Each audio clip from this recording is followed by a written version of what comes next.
Welcome back, my friend. I hope you are doing well.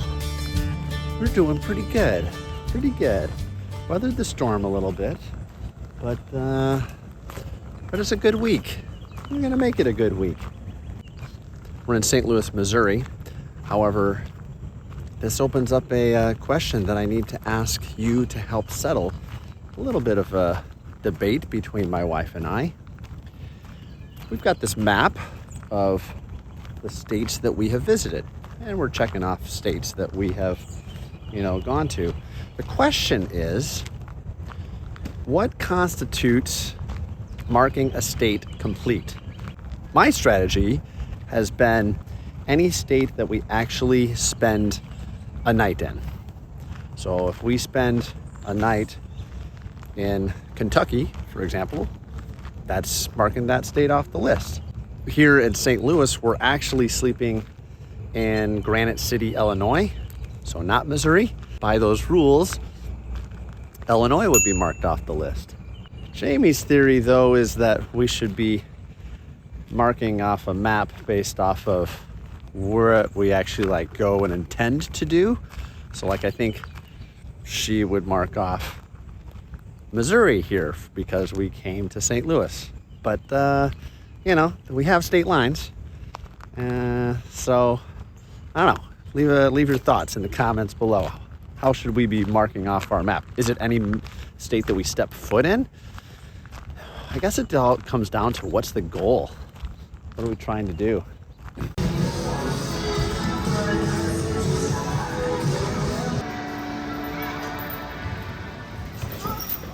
It's been kind of rainy this week, so we look for indoor activities or things to do. And so we're at a trampoline park in the area. They've got this basketball court, but I don't know if you could tell. It's like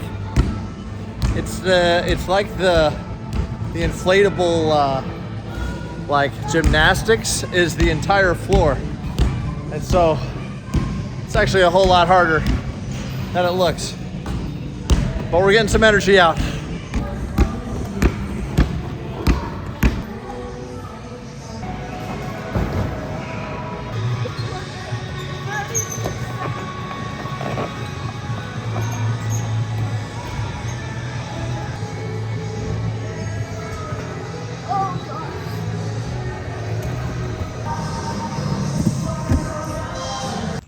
All right, let's talk a little bit about some logistics, because that's kind of interesting things. Let's talk drinking water for the RV. So we're a little bit water snobs, I'll be honest with you. Our water strategy here is twofold. First off, on the connection, we have one of these Taste Pure water filters, which seems to be the baseline standard for RVing. Every site that I walk past has one of those hooked up. So that is a general filter for water going into the RV. But then as far as drinking water is concerned, we actually run everything through a Berkey water filter. Our old neighbor turned us on to the Berkey system, I don't know, 5, 7, 8 years ago, and we absolutely fell in love. The taste is awesome, but then just knowing what it's filtering out, yeah, we're all about it. I'll leave links in the description so you can check those things out. We highly recommend. Canyon got a fun surprise this week. Jamie's parents drove over from Indianapolis to just visit with us. It's been a month or so since we've left. And so they just wanted to come and hang out, which is awesome. But the surprise for Canyon is that 2 of his cousins came as well. And so that was very exciting. We didn't tell him. And so they show up and he's like, "What are you doing here?" "Yeah, all right." And so they've been playing and being able to enjoy having a good time and good morale boost for Canyon.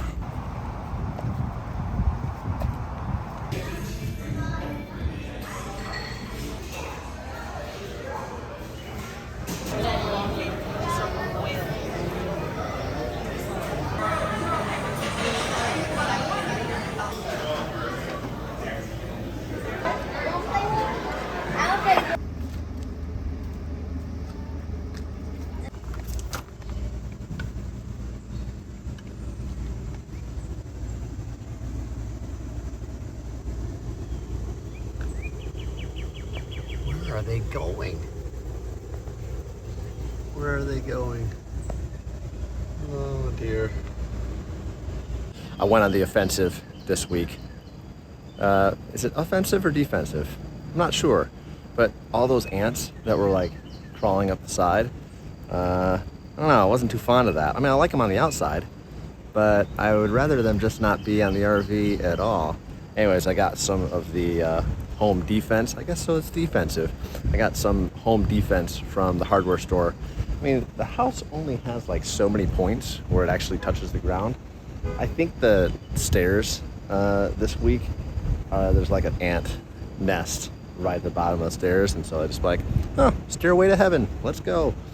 Anyways, after coating all of the places where the RV touches the ground with that home defense, they are not to be seen. So hopefully that helps keep us bug free.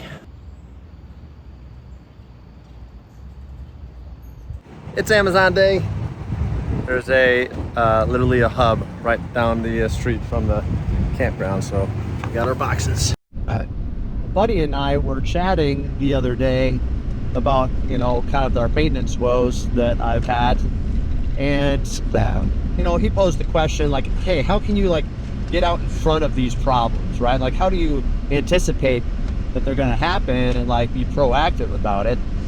And it's hard to know, when something is about to fail and that you should just replace it just to replace it. Should you just be replacing things that are working okay? So my perspective on that, my response was that I am trying to be observant of what normal looks like all across our entire rig. So what does if the lights flicker, is that normal, or is that something that we should check out?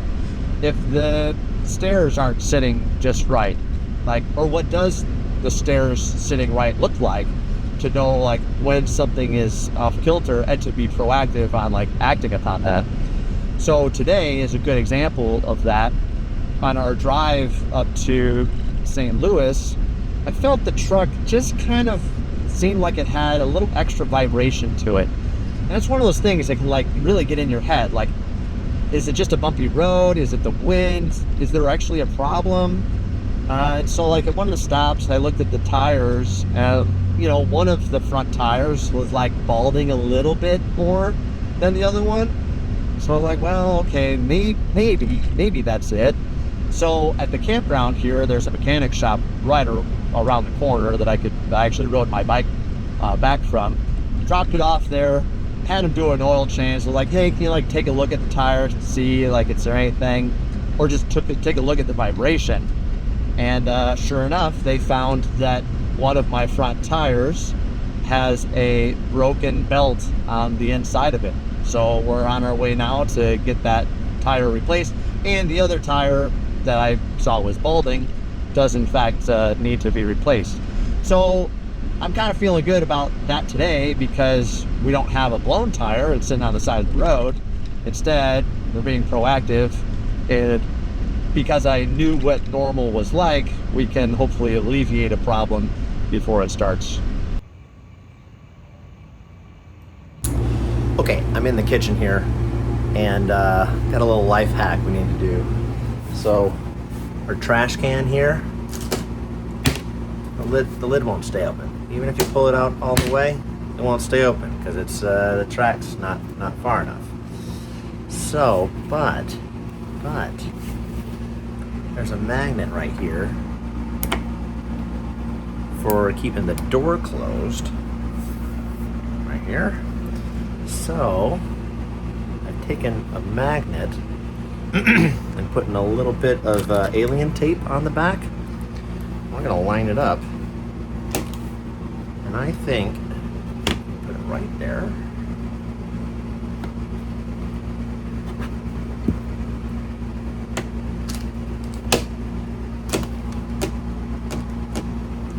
It doesn't work. A little too far up.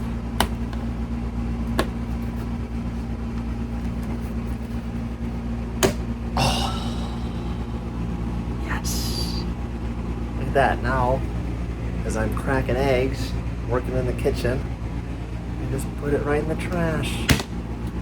Look at that. Look at that. Winning. Yes.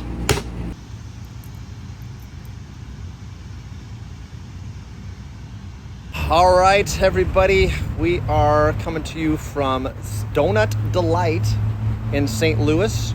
And we're joined by two of Canyon's cousins, Teddy and Clark, who have joined us for our donut extravaganza today. So we've got some extra opinions. So let's go check out Donut Delight. These boys are hungry for some donuts, so we better get going.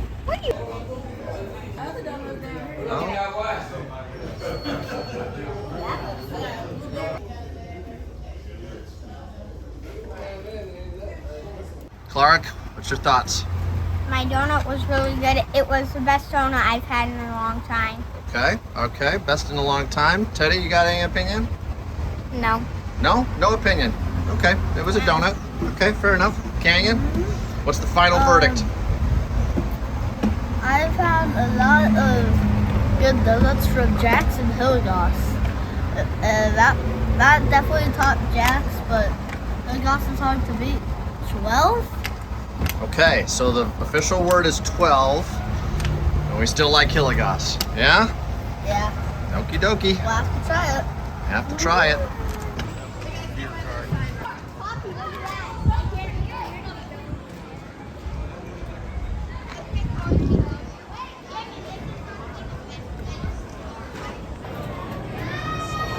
City Museum is where we are visiting today. If you are passing through the St. Louis area, you've got to check out City Museum. It's hard to put into words exactly what it is. It's an old shoe factory that in the 90s they bought and turned into this outdoor playground made out of scrap metal. And it's incredible. It's a kid's paradise. This is Canyon's favorite place in the world so far. We lived in the Midwest, and so St. Louis, when we discovered it, kind of became a town that we're like always wanted to go back to. And this place draws Canyon every time. There's lots of people around. Oh wow, the Ferris wheel good getting to keep you from Let's go.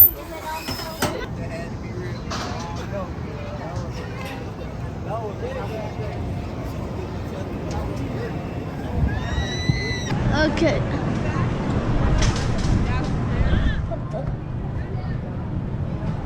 Oh my. Oh. Oh. Get out of here. Why is this so boring?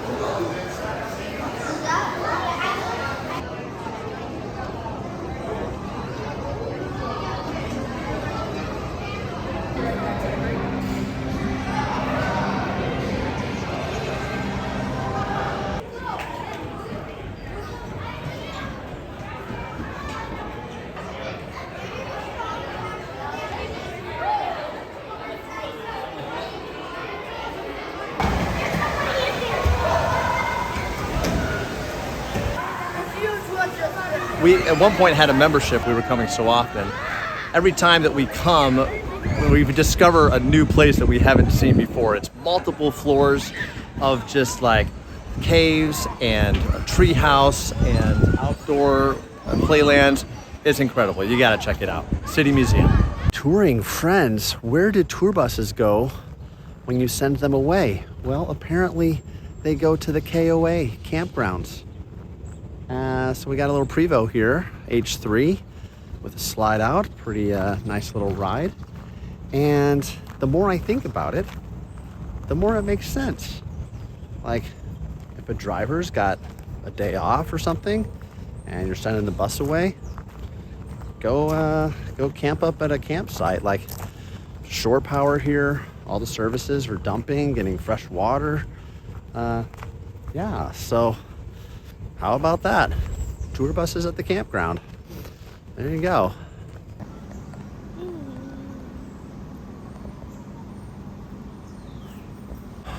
All right, let's nerd out. Let's nerd out. because I haven't had a good nerd out session here in a minute. So if you take a look at the top of our RV, you can see we've got our Starlink there, but then we've got this funny little antenna right there. You're not going to see that on most RVs. So that antenna goes to this cable that comes on down, goes underneath our RV, and ends up at this Raspberry Pi right here. Has a little USB dongle in here called FlightAware. There's that cable that's coming in. If you've looked at other videos on my channel here, you can see that I have a knack for flying, that I enjoy being a pilot. And when we lived in the sticks and bricks, I had this set up and decided, hey, it might be fun to take it with us. So, what is it?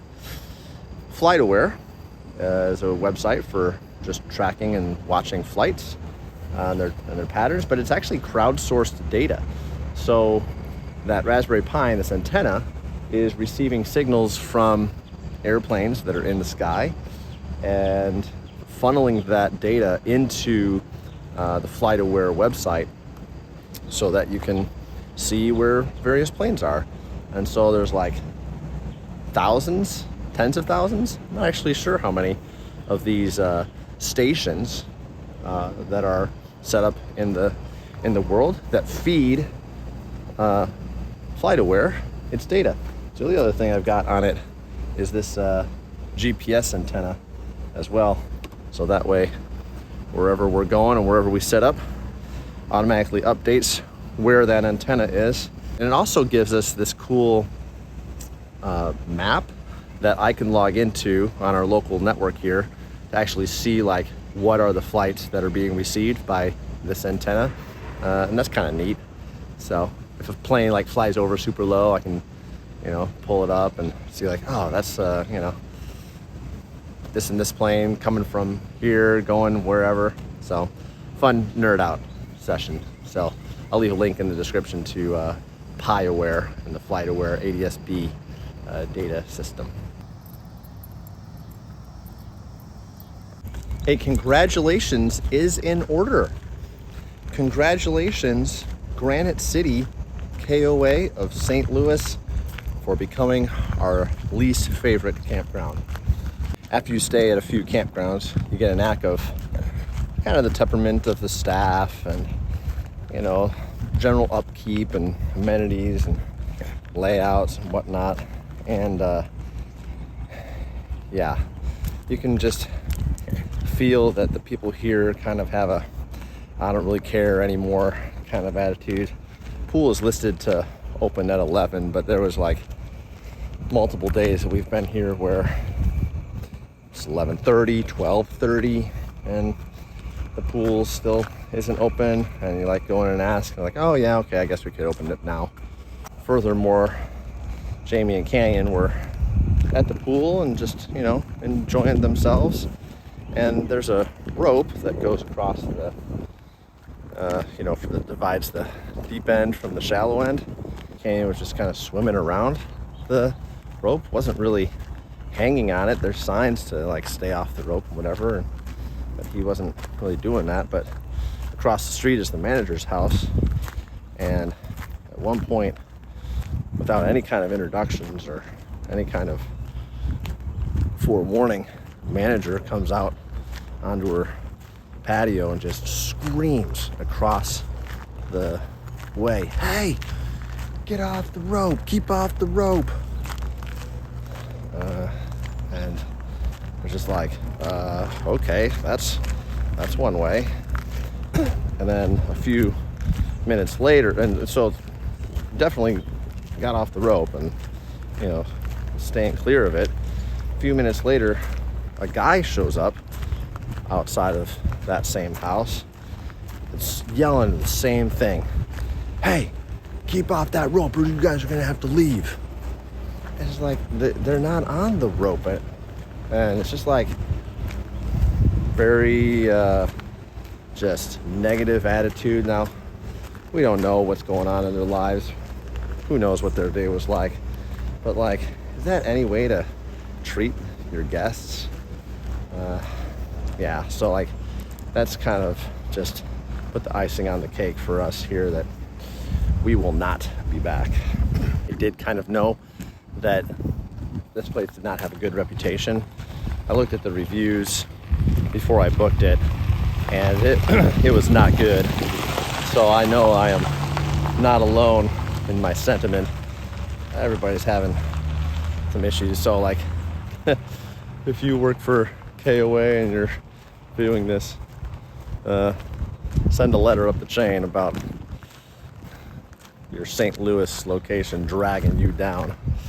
It's our last night here, so I'm outside starting to get packed up. I get the bikes all loaded up the night before, start packing up the grill and whatnot. But I am getting eaten alive by mosquitoes. So the other night I bought this Thermacell mosquito repellent device. It's battery powered. It's got refills, which I wasn't sure if I would like be keen on the refill thing, but I figure the reviews online are pretty good. So let's give it a shot. Fired it up. Says it needs 15 minutes for full effectiveness. And since that 15 minutes, I am mosquito free. It's so far, first impressions, I'm a fan. St. Louis, we love your city. We just don't like your KOA. Hope you had a great week. We had a great week here. We'll certainly be back to St. Louis. We love your sights and all the things to do here. We had a blast. Great time visiting with family. If you enjoyed the video, like and subscribe. Thanks for watching. We enjoy all the feedback, and see you next video.